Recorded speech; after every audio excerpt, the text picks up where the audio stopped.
for the people who, you know, accept the Bible, as evidently most of the Republican candidates do, based on that debate question, why don't you see miracles anymore?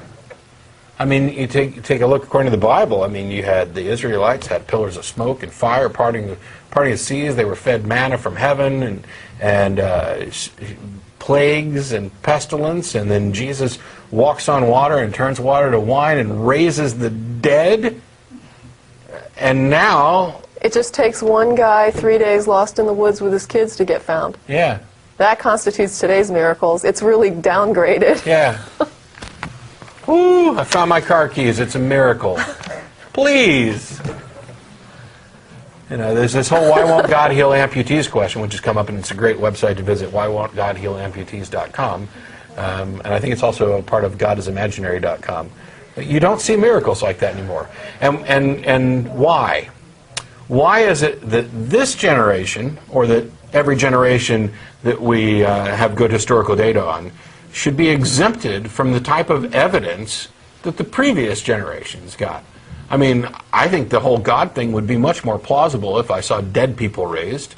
I think the whole God thing would be much more plausible if, you know, I could cut off my finger and God could grow it back, or cure me of leprosy. It'd be much more plausible if I saw dead people getting up out of their graves and walking around. It doesn't necessarily prove a God, but at least it opens the door to certain possibilities that are currently closed because there's no reliable evidence that anything even remotely like that has ever occurred. All we have are stories and anecdotes. It's damned peculiar that the miracles seem to stop just about the time that we developed the ability to investigate, report, and record these things for posterity. All we get are these, you know, mythological. How is Jesus walking on water any different from, you know, Atlas holding up the earth? Yeah.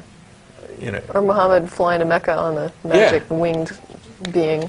I mean, it's mythology in every sense. And if you don't think so, the burden of proof is on you. You're the one who's claiming that there's something supernatural to this. And I'd really love to know if you believe that a God exists and he used to do miracles, but he doesn't now, I'd love to hear why.